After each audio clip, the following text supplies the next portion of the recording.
Oke, Assalamualaikum warahmatullahi wabarakatuh. Selamat malam semuanya. Jadi hari ini kita bakal masuk ke kelas ekonomi dan materi buat hari ini yaitu tentang uang, bank, inflasi, dan juga kebijakan moneter. Sama aku, Karisma Puspita. Jadi untuk hari ini kita bakal ngebahas mengenai konsep uang, konsep bank, sama konsep inflasi, dan juga kebijakan moneter. Ada juga latihan soal UTBK, tapi karena aku itu buat nyari soalnya agak terbatas juga. Jadi cuma 2 soal aja. Dan karena sekarang juga UTBK-nya udah baru lagi, udah nggak ada yang namanya sosum dan saintek. Jadi ini konsep buat persiapan kalian untuk ujian mandiri aja gitu. Nah, selanjutnya yaitu tentang memahami konsep uang. Nah, pasti kita kan selalu berpikir ya, kenapa sih uang itu harus ada gitu? Apa yang membuat kita itu butuh banget sama yang namanya uang? Kalau misalkan kita lihat dari definisinya, uang itu bisa dilihat dari dua sudut pandang, baik itu secara tradisional maupun secara modern. Nah, kalau misalkan secara tradisional, jadi uang itu alat tukar yang bisa diterima secara umum. Jadi, eh, apa ya, uang itu bisa diterima secara umum itu maksudnya kayak semua orang itu bisa menerima adanya uang gitu. Mungkin baik itu karena uang itu dibutuhkan atau karena uang itu juga jadi sumber mata alat tukar yang sangat penting gitu. Jadi makanya dia bisa dikatakan bisa diterima secara umum gitu. Nah, terus kalau yang dari ekonomi modern itu sesuatu yang tersedia dan secara umum diterima sebagai alat pembayaran. Nah, mungkin kalau misalkan zaman dulu uang itu cuma hanya sebagai kayak ya udah alat perantara tukar menukar aja. Tapi kalau misalkan sekarang itu dibutuhkan karena untuk alat pembayaran. Nah, ini kenapa ada ilmu ekonomi tradisional sama ilmu ekonomi modern? Ini tergantung dari pemikiran ahli-ahli ekonomi. Kayak misalkan ahli Keynesian atau ahli apa gitu. Itu kalau nggak salah ya, em, setelah Perang Dunia Kedua, mungkin ada ahli ekonomi yang itunya udah modern gitu pemikirannya. Terus nanti ada yang ahli ekonomi yang masih kayak tradisional karena waktunya juga di bawah masih kayak 1800 atau 1700 tahun. Ekonomi tradisional sama modern bisa kalian cari sendiri. Nah, terus perkembangan uang itu bagaimana? Jadi ada beberapa tahap yaitu sebelum barter, uang barang, logam, kertas, giral, dan elektronik. Nah, kalau sebelum barter ini pada zaman prasejarah, bisa kita ketahui kalau pada saat itu belum ada yang namanya mata uang. Jadi cara mereka buat berinteraksi atau tukar-menukar barang itu kayak masih apa ya?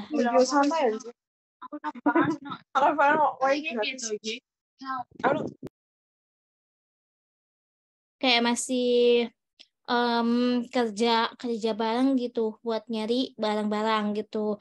Terus kalau setelah melewati prasejarah itu kita masuk ke Batel. Nah, kalau Batel ini mungkin bisa dikenal pada zaman ketika masa penjajahan mungkin ya atau enggak. Tapi kalau masa penjajahan kayaknya udah ada mata uang, tapi kayak sebelum masa kerajaan sebelumnya lagi sih kayak sebelumnya kerajaan itu ada kayak masa Batel di mana kita sering tukar menukar barang gitu tapi mungkin pada saat itu nilai barter itu kurang mendominasi di berbagai masyarakat gitu dan menurut beberapa para ahli itu kayak kurang imbang gitu masa kita mau misalkan kita mau nukerin ayam sama nukerin em, pisang gitu kan itu kayak kurang imbang gitu nilainya jadi makanya proses barter itu digantikan lagi dengan uang barang. Nah, kalau uang barang ini kita berarti fokusnya ke eh, misalkan apa ya? Kalau misalkan ada kasusnya itu kayak kita beli apa ya? Misalkan beli sepatu itu misalkan ditukar dengan hewan apa yang harganya itu setara dengan sekira-kiranya itu harga sepatu itu gitu. Terus selanjutnya uang logam. Nah, di sini uang logam mungkin di zaman kerajaan ya. baik itu kerajaan Hindu ataupun kerajaan Islam, itu udah mulai ada kayak perak, lah, emas dan sebagainya, dan itu bisa mempunyai nilai yang lebih besar daripada nilai mata uang yang sekarang gitu. Nah terus selanjutnya itu uang kertas. Jadi kalau misalkan uang kertas itu dia udah mulai ada bahan gitu. Dan bahannya itu harus yang mudah dibawa kemana-mana. Nah, kalau saat ada uang kertas ini, kehidupan tuh kayak lebih stabil gitu. Ya, walaupun memang pada tahun 1998 itu kan ada inflasi ya.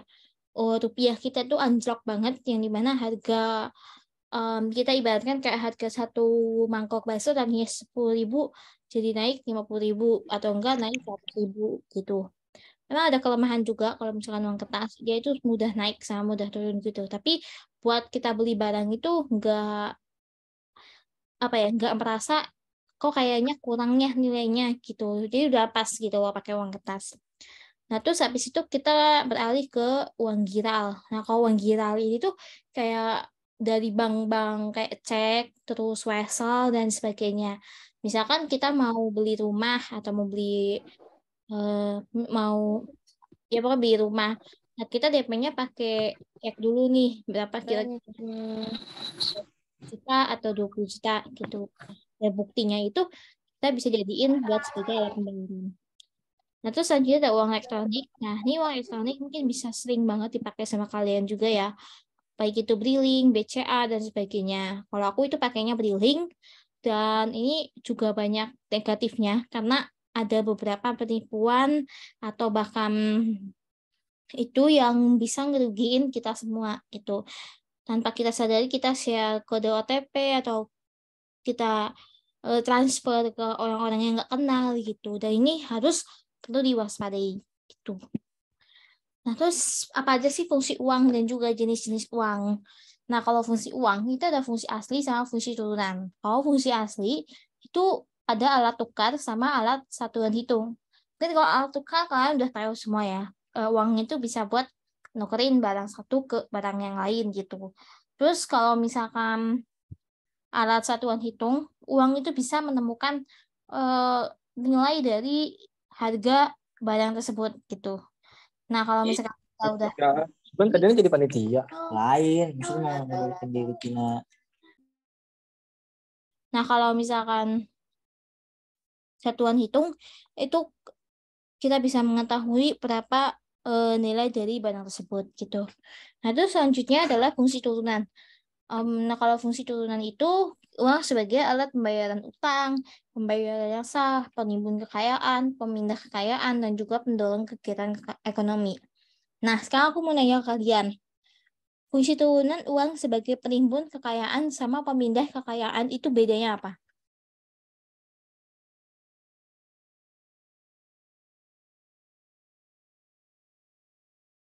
Mungkin ada yang mau sharing pendapatnya?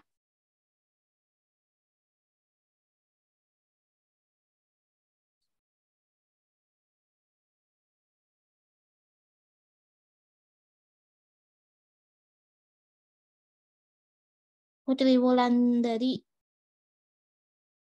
Oke, ada deh yang jawab. Kalau kata Kak Putra, Maila, kalau penimbun disimpan, kalau pemindahan untuk beli, ya betul. Bedanya itu, jadi kalau misalkan kita ituin ke kehidupan nyata, kalau penimbun, kayak kita nyimpan, misalkan kita beli tanah nih. Nah, tanah itu kan pasti ada nilai jualnya kan, misal 10 juta. Nah, kita menimbun kekayaan tanah ini buat nanti dibeli di tahun 2025. Nah, pasti kan nilainya itu kan naik gitu. Artinya kita ngenimbun uang yang banyak gitu dari tanah tersebut.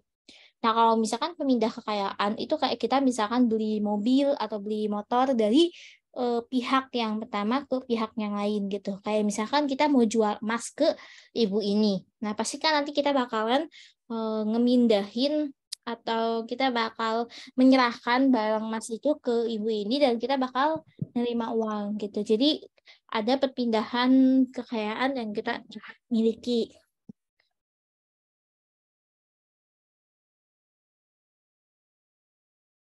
Nah, selanjutnya itu ada jenis-jenis uang. seperti yang dikatain sebelumnya. Ada yang lembaga yang menerbitkan uang kartal sama uang giral. Kalau uang kartal tuh kayak uang kertas sama uang logam. Kalau uang giral tuh kayak cek dan sebagainya. Kalau bahan pembuatannya itu kalau logam sama kertas. Kalau nilainya itu ada yang uang penuh sama uang tanda atau uang yang tidak bernilai penuh. Terus negara pembuatannya uang dalam negeri sama luar negeri. Terus kalau misalkan elektronik ada yang berbasis chip sama berbasis server. Mungkin ini ada pertanyaan di bagian yang uang tanda ya, uang yang tidak bernilai penuh. Jadi kalau misalkan uang yang tidak bernilai penuh tuh dia nggak punya nilai keseluruhan. Jadi kayak cuma bisa berlaku di beberapa jangka waktu gitu. Nah terus kalau misalkan uang penuh, dia itu bisa berlaku kayak mungkin selamanya atau punya nilai keseluruhannya gitu. Tapi nanti aku bakal cari lagi ya kalau misalkan aku salah ininya. Nah, selanjutnya kita bakal bahas tentang bagaimana sistem bank itu bisa bekerja dalam proses pengelolaan uang. Nah, bank sentral itu apa sih? Bank sentral itu bank yang menjadi suatu pusat struktur moneter dan biasanya ini dilakukan oleh pemerintah pusat untuk kepentingan ekonomi nasional. Nah, fungsi dari bank sentral sendiri yang pertama itu memperlancar lalu lintas pembayaran. Kita bisa lihat di kehidupan sehari-hari kita tanpa adanya bank, mungkin kita nggak bisa kayak melakukan transaksi online, transaksi offline dan sebagainya gitu. Karena bagaimanapun mereka yang menyediakan jasa-jasa kayak Briling, terus Mandiri atau BCA dan sebagainya. Terus sebagai bankir, bank itu juga bisa sebagai agen dan penasehat pemerintah. Nah, ini biasanya berhubungan dengan ketika pemerintah ingin melakukan belanja pemerintah, melakukan suatu pembelian atau suatu utang. Nah, biasanya bank ini yang bakalan jadi kayak baiknya kita tuh melakukan utang berapa sih gitu. Karena nanti dia itu bakalan berurusan sama IMF, yang lembaga-lembaga internasional, atau enggak World Bank, yang mereka punya lebih banyak dana dari Bank Sentral Pusat di Indonesia gitu. Nah, terus selanjutnya itu memelihara cadangan kas. Nah, ini nanti akan berhubungan dengan kebijakan moneter yang dimana kita bisa menyelesaikan masalah berupa inflasi ataupun deflasi. Terus kalau memelihara manajemen cadangan devisa negara. Nah, nanti kan kayak kita melakukan ekspor sama impor ya. Nah, kalau ekspor sama impor itu kan alat tukarnya atau itunya pasti akan menghasilin devisa. Nah, nanti devisanya itu bakalan diurus sama bank sentralnya itu. Mungkin aku boleh tanya ya, bank sentral di Indonesia-nya itu bank sentral di Indonesia itu namanya apa? Bisa jawab di kolom chat. Nah, ya betul. Bank sentralnya Indonesia itu Bank Indonesia. Oke. Terus selanjutnya sebagai bank itu dia itu leader of last resort. Jadi maksudnya dia itu yang memimpin dari segala macam proses keuangan gitu. Kalau nggak salah ada alur di mana diagramnya, tapi aku lupa nggak nunjukin. Yang pasti dia itu pengelolaannya jadi apa ya? Jadi yang utama gitu dalam proses pengelolaan keuangan. Terus ada mengawasi kredit dan juga mengawasi bank. Nah, jadi maksudnya yang mengawasi bank ini tuh bank sentral kan bank pusatnya ya. Nah, nanti bank kayak Mandiri, BCA, BRI itu anak-anaknya mereka gitu, anak-anaknya dari bank sentral. Jadi bank sentral ini yang bakal ngurusin proses peminjaman uang ataupun hal-hal lain yang ada di kegiatan bank-bank tersebut gitu. Jadi kalau misalkan dari alurnya itu kayak gini ya, si kita nabung. Nah, nanti uang yang kita tabungin itu kan pertama di bank yang BRI dan sebagainya gitu-gitu.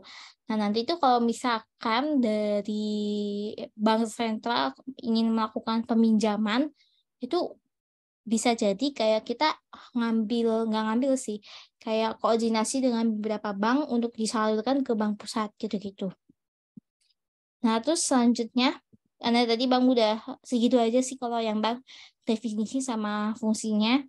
Terus selanjutnya kita bakal bahas tentang inflasi dan dampaknya.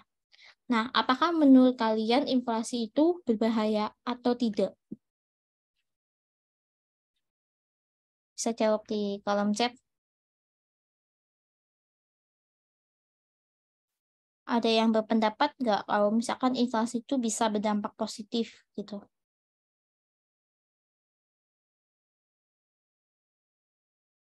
Oke, sebagian besar menjawabnya bahaya ya. Oke, thanks. Kita langsung ya, itu ada positif, ada negatifnya. Secara umum, inflasi itu adalah kenaikan harga barang yang secara terus-menerus dalam periode tertentu.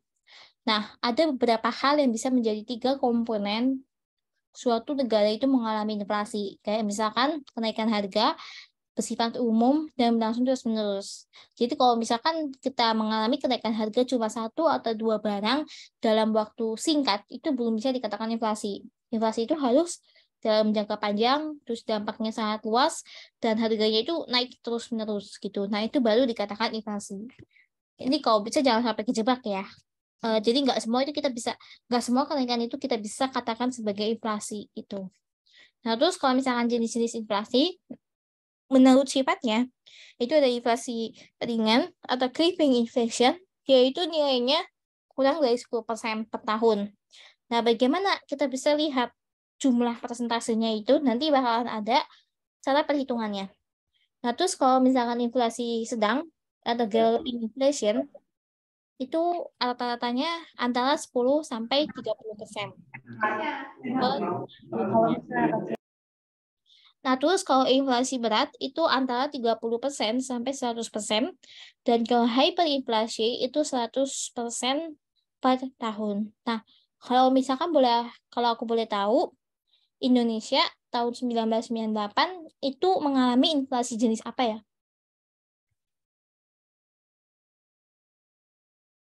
Bisa langsung dijawab di chat ya.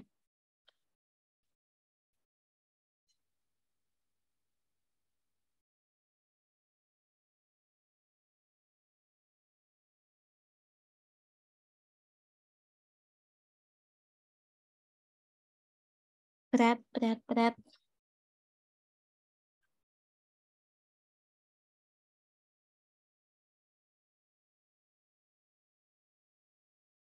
Ya, betul. Inflasinya inflasi berat ya.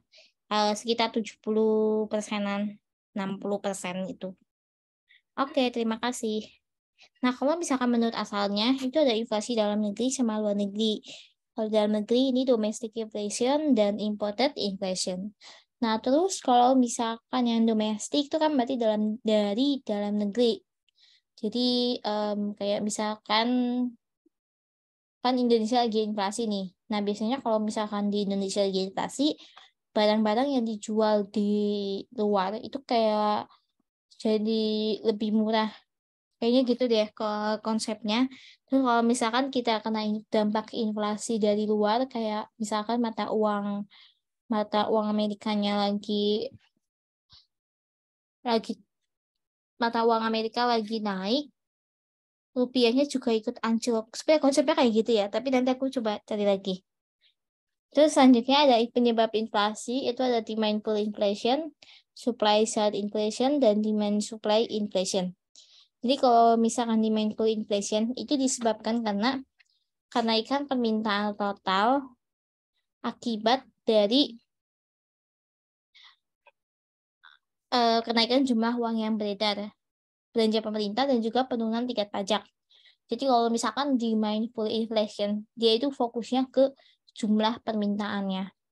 Inflasinya naik karena naiknya jumlah permintaan, baik itu jumlah uang yang beredarnya semakin banyak, terus belanja pemerintahnya juga semakin naik, dan itu bisa menyebabkan inflasi. Nah, kalau supply side inflation, oh ya, aku mau ngasih notes kalau misalkan demand pull, dia itu fokusnya ke dampaknya ke konsumen. Jadi konsumen yang bikin inflasi itu ada. Tapi kalau misalkan supply side inflation, yaitu akibatnya karena adanya penurunan penawaran total seperti kenaikan harga bahan baku. Nah, kalau supply side inflation, notes-nya itu fokusnya pada produsen. Jadi di sini yang mengalami kerugian itu nanti bakalan seorang produsen. Produsen bakalan naikin harga barang karena bahan bakunya itu kan naik. Jadi kalau misalkan bahan bakunya naik, maka jumlah produksinya pasti akan diturunin kan. Nah, kalau misalkan jumlah produksinya diturunin, berarti harga barang yang dijualnya juga pasti akan naik gitu. Dan terakhir itu ada demand supply inflation. Nah, demand supply inflation ini disebabkan karena kenaikan permintaan total, kemudian menurunnya penawaran sehingga harga yang meningkatnya ini menjadi lebih tinggi. Nah, kalau ini lebih parah lagi, jadi kita udah mengalami kenaikan dari konsumen, kerugian dari konsumen, ditambah lagi kita harus membeli barang yang itu, barang keproduksinya itu lebih mahal lagi. Artinya, ya semakin naik, jadi harga barangnya semakin mahal gitu. Dan ini agak cukup berbahaya karena dia ini campuran gitu loh, demand sama supply. Tuh. Nah, ini rumus menghitung inflasi. Jadi kalau inflasi itu diambil dari indeks harga konsumen. Nah, kalau misalkan ini tuh biasanya jadi soal itu udah dikasih tahu misalkan indeks harga konsumen tahun 2022 sekitar 100.000. Nah, terus konsumen IHK tahun 2018 itu 80.000. Nah, jadi kan kalau buat ngitungnya kan nanti 100.000 dikurangi 80.000, 20.000 kan. 20.000 dibagi indeks harga konsumen yang ada di tahun 2018, yaitu 80.000. Nah, hasilnya 0,25. Berarti kalau misalkan kita kalikan dengan 100%, hasilnya 25%. Nah, tadi kalau misalkan berada di rentang 10-30%, itu termasuk ke dalam inflasi yang nah ini inflasi sedang. Berarti inflasi yang terjadi pada tahun 2022 itu termasuk ke dalam inflasi sedang karena berada di rentang 10-30% dengan hasil 25%. Gitu cara menghitungnya. Nah, sekarang tadi kan aku udah nanya ya, inflasi itu berbahaya apa enggak sih?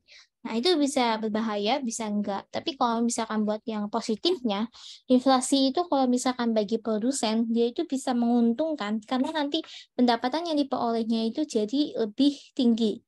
Kenapa? Kan harga barang ini lagi naik nih. Sementara produsen cuma ngeproduksi sekian aja gitu.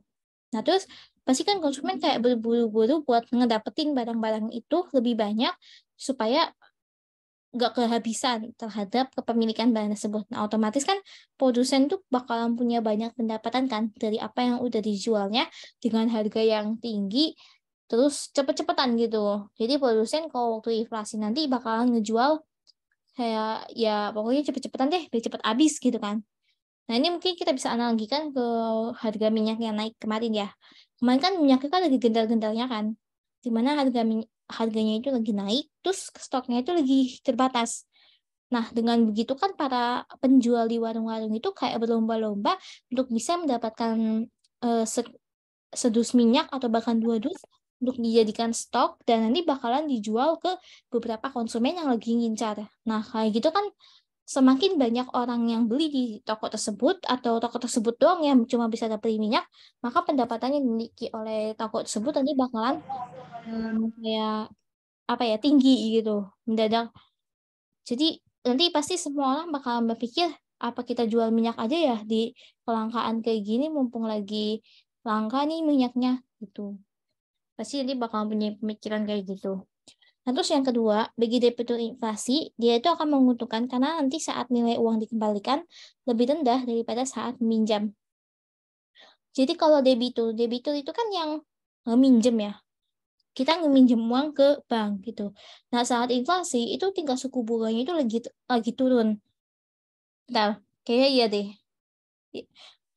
Jadi kita bakalan apa namanya? Saat kita ngembaliin uang di saat inflasi, itu nilainya rendah dibandingkan saat kita minjem. Karena tingkat suku bunganya lagi rendah gitu. Nah, terus untuk dampak negatifnya bagi kreditur, bagi kita yang ngasih utang ke mereka, kita bakalan rugi. Karena kita cuma dapat bunganya itu rendah. Dan artinya ketika kita mendapatkan pengembalian uang dari orang yang minjem, itu bakalan kurang dari harga yang sebelumnya. Kayak misalkan gini, mereka minjem ke kita itu pada kondisi normal kan. Kondisi normal artinya 1 juta dengan bunganya itu adalah 5%. Nah, berarti kalau misalkan ketika inflasi, pastikan nilai 1 jutanya itu bakalan turun. Mungkin nggak bisa bernilai 1 juta lagi, mungkin jadi 900 atau jadi 800. Nah, otomatis ketika dia ngembaliin ke kita di saat kondisi inflasi, kita itu nggak bisa dapat 1 juta lebih, tapi 1 jutanya itu kurang, karena tingkat bunganya lagi turun gitu. Nah, terus bagi yang berpenghasilan tetap, inflasi itu akan merugikan karena menurunkan daya beli atau tingkat kesejahteraan rakyat. Iya, jadi kalau misalkan kita punya penghasilan tetap, jadi ketika inflasi, harga-harga barangnya naik, dan ya kita jadi malas beli gitu.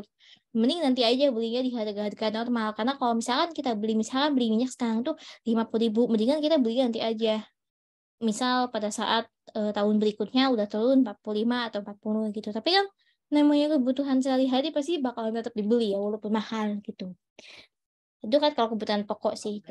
Nah, terus selanjutnya bagi perekonomian nasional, dia itu akan mendapatkan distribusi pendapatan itu jadi kayak turun, jadi buruk, dan kurang baik lah pokoknya. Terus terganggunya stabilitas perekonomian.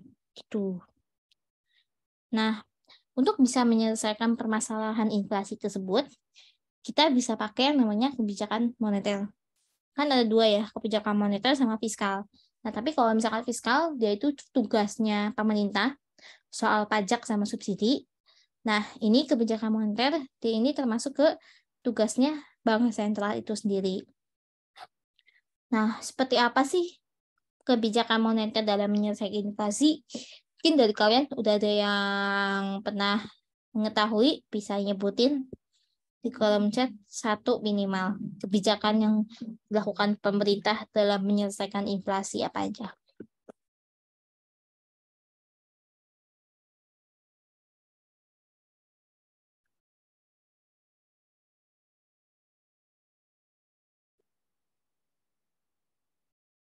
Bisa jawab di chat dulu ya. Oke, baik.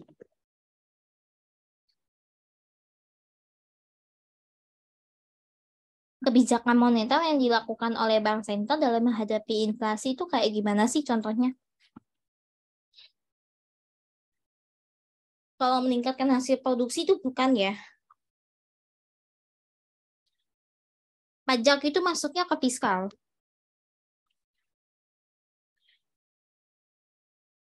Oh ya, itu kalau misalkan meningkatkan hasil produksi, itu kayak lebih ke produsennya sendiri sih. Nah, iya nih, ada mengurangi jumlah uang yang beredar sama suku bunga.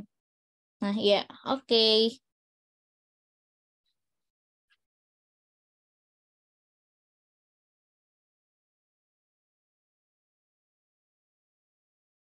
Ya, betul. Nah, ini nih, kalau kebijakan ketika Bank Sentral mengenai uang dengan cara menetapkan cadangan wajib minimum. Ya, itu betul. Oke, karena kalian udah bisa, jadi aku jelasin lebih lengkap lagi ya. Nah, kebijakan moneter sendiri itu definisinya adalah suatu tindakan penguasa moneter biasanya oleh bank sentral untuk mempengaruhi jumlah uang yang beredar. Apa sih tujuan dari kebijakan moneter itu sendiri? Yang pertama, menjaga stabilitas ekonomi, menjaga stabilitas harga, meningkatkan kesempatan kerja, sama memperbaiki posisi neraca perdagangan dan neraca pembayaran. Nah, ini instrumen dari kebijakan moneter sendiri. Ada 5, tapi sebenarnya biasanya cuma ada 4 sih, kayak open market, diskon, cash ratio, sama kredit selektif. Tapi mungkin bisa dipelajari juga ya. Nah, kalau misalkan open market policy, ketika kebijakan kontraktif alias mengatasi inflasi, nah kalau kontraktif itu kan berarti dia ketat ya, alias kita harus benar-benar menyelesaikan si inflasi itu biar nggak terjadi lagi. Nah, kalau misalkan di open market policy, pada saat inflasi, kita harus menjual surat berharga. Nah, dengan menjual surat berharga ini, dia itu bisa menambah pendapatan si bank sentral itu. Kan otomatis berarti nanti ketika kita jual surat-surat berharga, ini biasanya urusannya itu sama Bursa Efek BI, Bursa Efek Indonesia yang mengurus soal surat-surat kayak gitu. Nah, terus ini kita fokus ke kontraktifnya dulu ya. Nah, kalau misalkan diskon polisi atau kebijakan tingkat diskonto, biasanya disebutnya tingkat diskonto, ketika ada inflasi, untuk bisa menyelesaikannya, kita harus meningkatkan suku bunga. Nah, kenapa gitu? Kalau misalkan kita meningkatkan suku bunga, pasti orang-orang itu kan nggak akan ada yang minjem. Mereka pasti akan lebih milih ke menabung. Soalnya kalau misalkan kita minjem, bunganya tinggi, yang rugikan kita, gitu. Bank sentral mah nggak akan mempermasalahkan, gitu. Nah, terus selanjutnya cadangan kas atau cash ratio, ketika ada inflasi, dia itu bakal meningkatkan cadangan kasnya sendiri. Terus kalau kredit selektif, akan menerapkan kredit ketat, artinya peminjaman itu bakalan diketatin gitu. Jadi seorang peminjam itu nggak akan dengan mudahnya meminjamkan uangnya ketika terjadi inflasi. Karena ya kerugiannya nilai bunganya itu kan bukan. Pokoknya kalau misalkan ada inflasi itu si kreditur nggak akan minjemin gitu. Nah, terus kalau misalkan moral situation itu kayak apa ya? Berupa pengumuman, himbauan, pidato untuk menahan adanya suatu kredit. Jadi kayak kita dikasih tahu nih di berita untuk saat ini jangan dulu meminjam uang di bank karena bunganya lagi naik dan inflasi juga lagi ini. Kita harus bisa mendukung program pemerintah untuk bisa mengurangi jumlah uang yang beredar gitu-gitu. Jadi kesimpulannya kalau misalkan kontraktif, dia itu fokusnya ke mengatasi inflasi, alias inflasinya itu pasti lagi naik. Jadi ini panah ke atas ya, inflasinya panah ke atas. Nah, kalau misalkan ekspansi, kita itu mencegah. Dibilang mencegah enggak juga ya, tapi kita lebih ke menyelesaikan juga sih. Tapi di sini inflasinya itu turun. Atau ketika harganya itu turun dari yang wajar. Artinya deflasi. Jadi kalau di sini nanti panahnya ke bawah. Inflasi, panah ke bawah. Itu kalau misalkan kalian mau bikin konsep sendiri ya. Jadi kalau open market policy, ketika terjadi deflasi, dia akan membeli surat berharga. Kenapa begitu? Karena pendapatannya lagi kurang nih. Terus harganya juga lagi turun. Jadi pemerintah mau buat beli surat-surat berharga yang ada di pasar bursa efek gitu. Jadi kan nanti pendapatannya bakal nambah kan. Tuh. Nah terus kalau yang diskon, nah kalau politik diskon ini, dia itu menurunkan suku bunga. Dengan kita menurunkan suku bunga, pasti nanti banyak orang-orang yang minjem uang. Nah, dengan banyaknya minjem uang, pasti kan kegiatan perekonomian itu bakalan naik karena mungkin masyarakat minjem uang buat usaha atau buat ngelakuin investasi atau apa. Nah, dengan melakukan kayak gitu, dia kan bisa meningkatkan pertumbuhan ekonomi juga gitu. Nah, terus kalau misalkan cadangan kas, ketika deflasi, dia harus menurunkan cadangan kasnya. Terus kalau kredit selektif, pada saat inflasi, kreditnya longgar, alias kreditur bakalan bebas minjemin uang buat orang-orang yang mau minjem, seperti debitur gitu. Jadi di sini nanti udah nggak, syarat peminjamannya itu nggak susah gitu, bakalan mudah. Kayak ini ada pertanyaan, izin bertanya, surat berharga biasanya bentuknya apa? Saham, surat rumah, tanah, atau bagaimana? Surat berharga ya. Kalau saham kayaknya enggak deh. Surat berharga itu kayak semacam ini nih, bentar ya.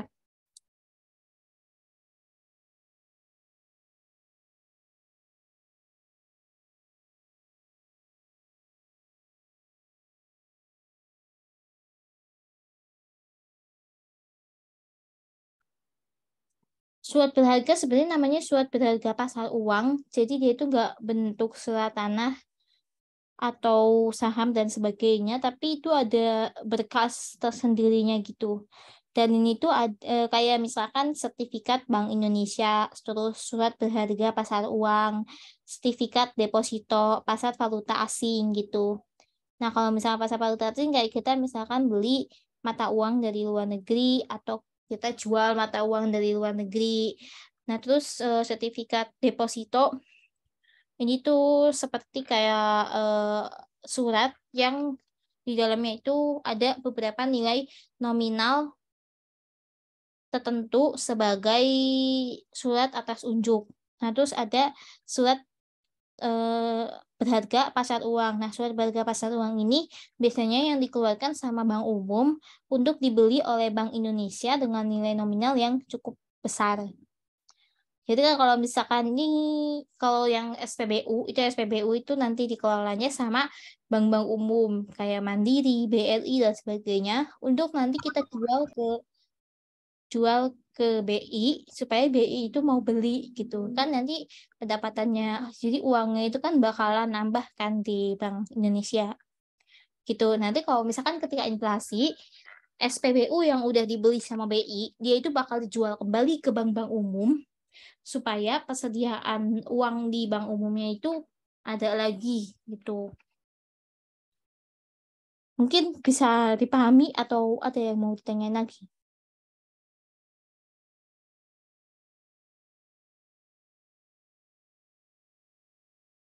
Oke, baik. Terima kasih. Dan moral suasion, kebijakan ekspansi itu sama aja pengumuman himbauan pidato untuk melepas kredit. Nah, sekarang ini adalah latihan soal TPK. Aku cuma 2 karena buat nyarinya itu agak sulit juga. Dan aku gak bisa ngambil soal-soal yang tahun-tahun lama karena takut nggak terjangkau juga. Pasti bakalan apa ya, beda gitu loh bobotnya. Tapi kalau misalkan yang aku tahu, kan ini ekonomi ya. Ekonomi itu biasanya ngikutin perkembangan berita yang ada gitu. Dan kamu bisa baca-baca kayak misalkan inflasi dikaitin sama materi yang ini. Nah, inflasi sekarang tuh keadaannya kayak gimana sih? Apakah sesuai dengan kebijakan moneter yang ada di teori? Nah, itu mungkin bisa kalian pahami sendiri konsepnya gitu-gitu. Oke, selanjutnya nomor 1. Untuk mengendalikan inflasi, Bank Indonesia dapat melakukan kebijakan yang bersifat, bisa jawab di chat ya.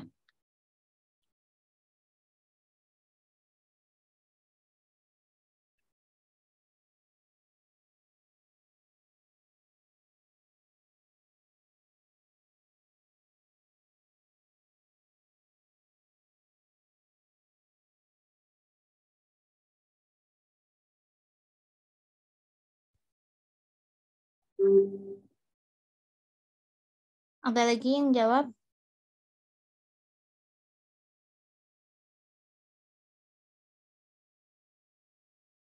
Baru 1 orang.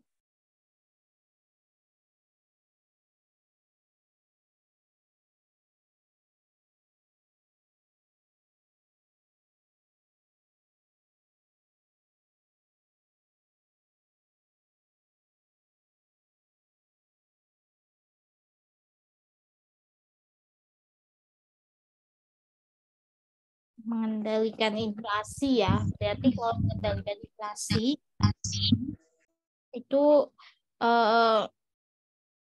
benar. Mengendalikan inflasi berarti kayak kita mencari tahu supaya inflasinya itu nggak terjadi lagi.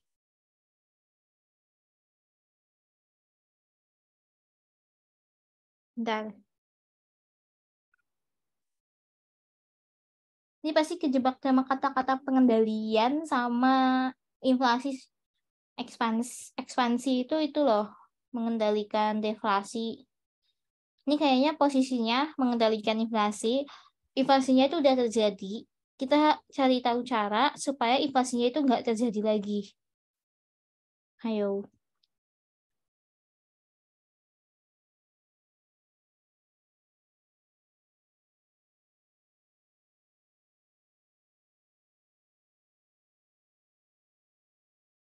Oke. Mari kita bahas ya guys.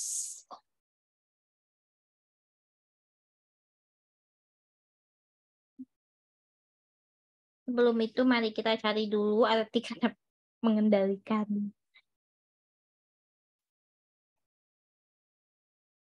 Nah, jadi buat mengendalikan itu kita itu menahan supaya inflasi nggak terjadi lagi. Artinya, inflasi di sini udah terjadi di suatu negara tersebut, dan negara tersebut itu sedang mencari cara bagaimana supaya inflasinya nggak terjadi lagi. Berarti kata kuncinya ada di kata pengendalian inflasi.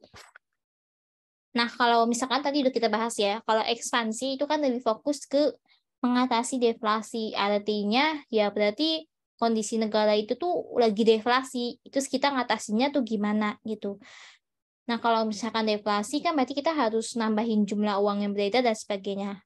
Berarti kalau yang ada kata-kata ekspansif itu kita coret. Soalnya ini nggak udah salah.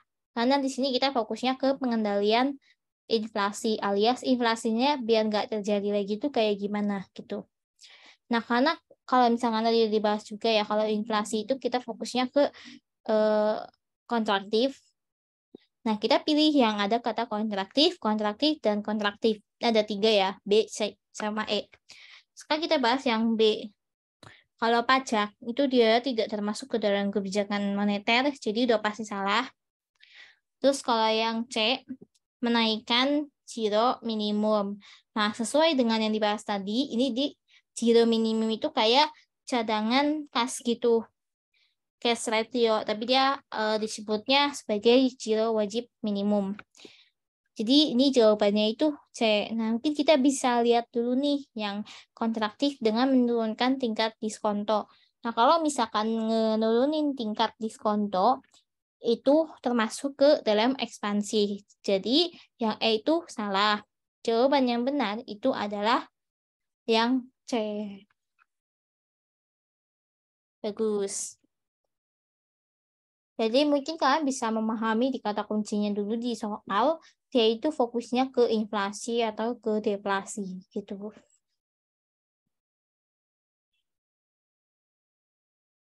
Iya.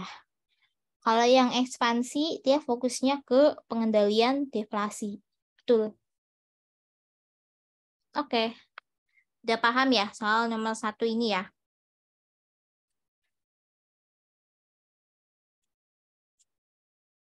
Kita lanjut kedua. Nah, ini ada kurva. Jenis inflasi yang digambarkan pada kurva tersebut, jawabannya tadi C ya. Tadi deh, aku tulis benar-benar. Aku bold ya jawabannya nanti. Nah, soal nomor 2. Jenis inflasi yang ditunjukkan pada gambar tersebut adalah, ayo apa? Langsung dijawab ya.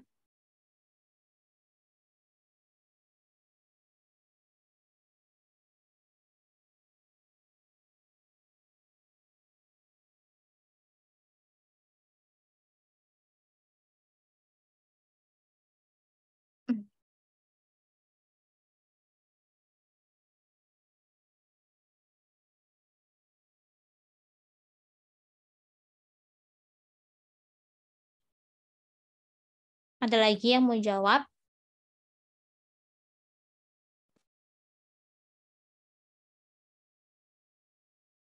Oke. Karena udah ada yang jawab, kita bahas. Ya, jawabannya itu yang E, demand pull inflation. Jadi kan tadi kalau demand pull inflation itu fokusnya ke konsumen, yang dimana jumlah uang beredarnya itu naik kan. Nah, ini kurva D-nya itu naik ke kanan atas, yang artinya jumlah uang yang beredar itu semakin banyak, terus belanja pemerintah semakin naik, dan harga-harganya juga ikut semakin naik gitu. Jadi jawaban yang tepat itu adalah D. Demand pull inflation. Oke, itu aja soal dari aku. Mungkin dari teman-teman ada yang mau ditanyain.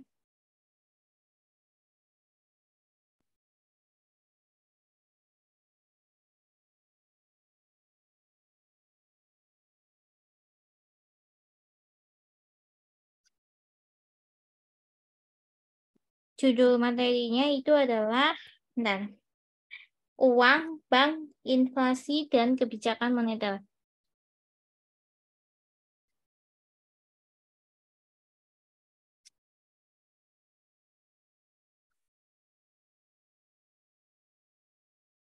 Sambil nunggu ada yang mau bertanya. Oh iya, oke. Aku mau sharing itu absen. Bentar ya guys. Nah, itu bentar ya, aku mau share absen dulu.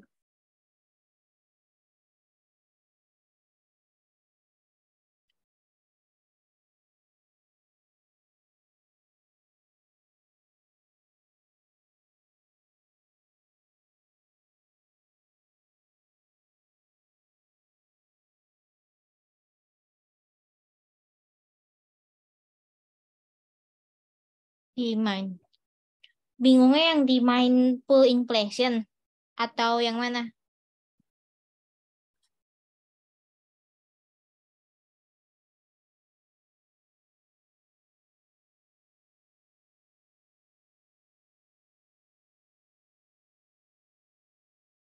Bentar ya sampai aku nungguin absennya. Tadi ada yang nanya soal penyebab inflasi ya, di mindful inflation. Jadi kalau secara mudah memahaminya, kalau di mindful inflation, kita kasih kata kunci 3 ya. Yang pertama, dia itu lebih fokus ke konsumen. Dampaknya ke konsumen, penyebabnya konsumen, dan kerugiannya juga ke konsumen. Nah, seperti yang kita ketahui, apa yang dilakukan oleh konsumen, itu kan pasti kita ngegunain uang.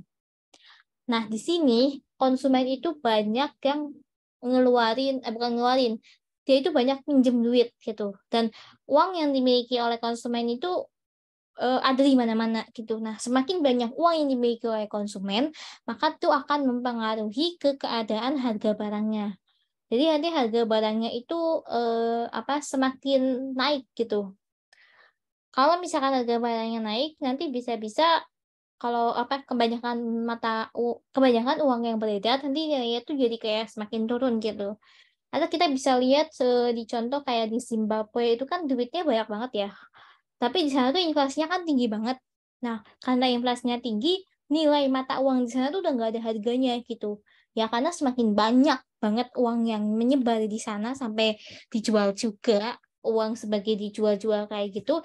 Nah, berarti di situ kan kita bisa lihat kalau misalkan semakin banyak uang yang beredar itu nggak baik juga. Karena nilai uang itu juga pasti akan mengalami penurunan gitu. Terus selain konsumen, ya juga pemerintah. Pemerintah tuh kan pasti melakukan belanja gitu kan. Nah, nanti buat belanja ini kan pemerintah juga kayak konsumen ya, butuh belanja apa-apa gitu. Nah, kalau misalkan pemerintah menaikkan belanja, otomatis kan berarti uang yang beredar juga semakin banyak juga kan. Nah, di situ apalagi kalau misalkan pajaknya itu nggak mengimbangi gitu. Ketika inflasi justru malah pajaknya itu turun. Jadi kalau misalkan kita nggak ada pajak atau pajaknya turun kan harga barang itu kayak jadi murah gitu kan. Kita jadi kayak pengen beli gitu. Dan dari belinya itu uangnya jadi semakin menyebar banyak gitu. Yang nanti itu menyebabkan harga dari suatu barang itu semakin naik gitu. Ini juga berkaitan dengan supply. Kenapa harganya naik? Harganya naik yaitu karena produksinya harga bahan bakunya itu lagi kurang. Nah, karena kurang, produsen ngejual barangnya dengan harga yang tinggi. Ya mau gimana lagi, orang yang lagi langka, kita lagi nggak ada bahan baku lebih, ya udah kita jual mahal aja. Pasti mereka juga bakalan beli dan gitu. Logikanya kayak gitu sih. Apa udah sedikit kebayang atau masih mau tanya lagi?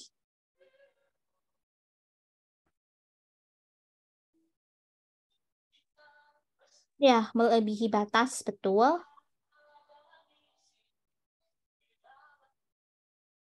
Oke.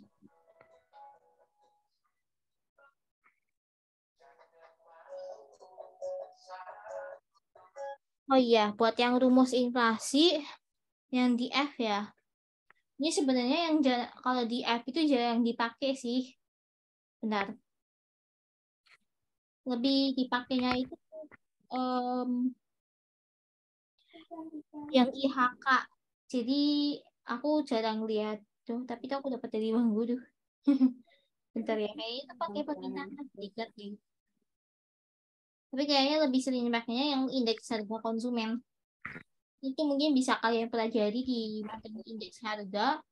Itu juga lengkap, tapi biasanya soal yang itu dari indeks harga konsumen. Itu.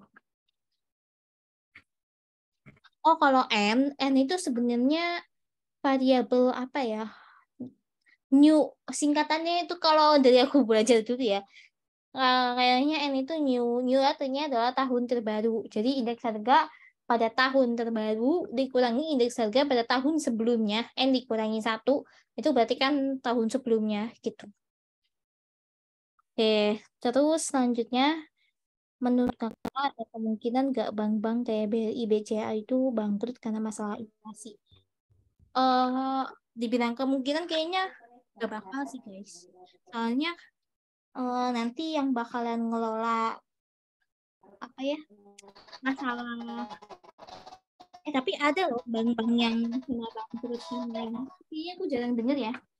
Cuma kalau misalkan buat bangkrut karena inflasi, kayaknya enggak deh. Soalnya nanti bakalan balik lagi yang menyelesaikan permasalahan terkait keuangan itu bakalan berhubungan sama bank sentral dan juga bank-bank umumnya. Seperti contohnya itu yang kayak tadi mengenai surat berharga itu kan ada hubungannya ya SPBU antara bank umum dengan bank sentral sendiri gitu. Ntar belum di-share ya. Aku nanya dulu ini siapa yang buka absennya.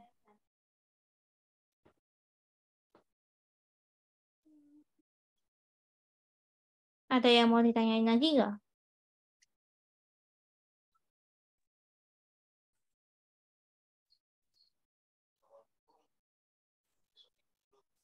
Oke, sebelum kita selesai. Oke,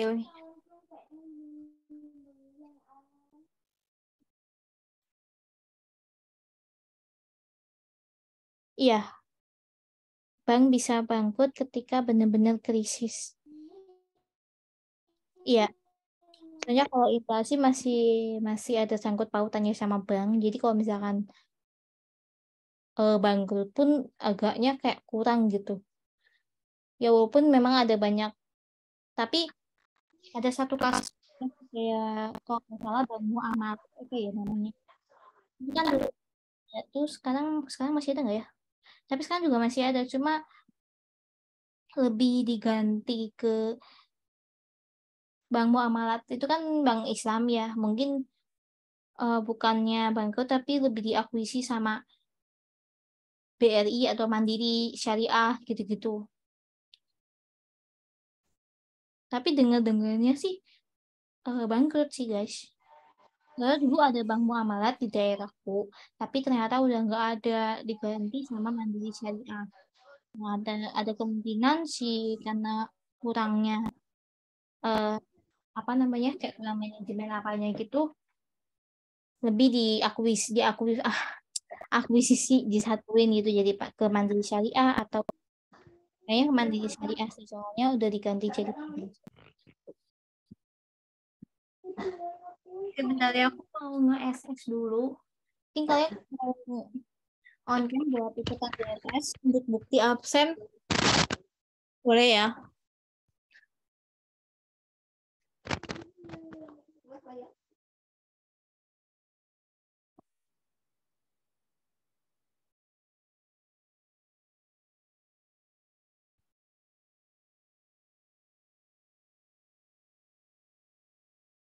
Aku tunggu sampai 20.05.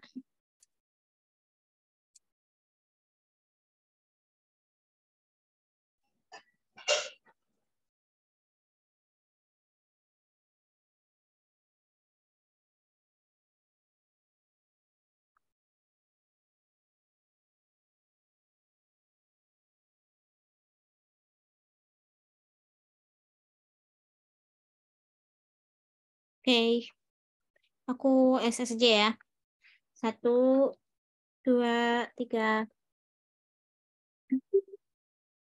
slide berikutnya. 1, 2, 3. Lagi. 1, 2, 3. Oke, makasih. Kayaknya nanti deh di line. Soalnya aku belum dijawab-jawab chatnya sama Kadia. Kalau misalkan udah gak ada yang tanya lagi, aku bakalan end. Judulnya Uang Bank, Inflasi, dan Kebijakan Moneter. Oh ya, kalau misalkan kalian nanya di chat, itu sebenarnya aku agak slow respon, soalnya HP aku kalau buat pakai Line itu agak lemot, jadi aku jarang buka. Kalau bisa, nanyanya itu pas kayak sekarang gitu. Oke, sama-sama. Semangat ya.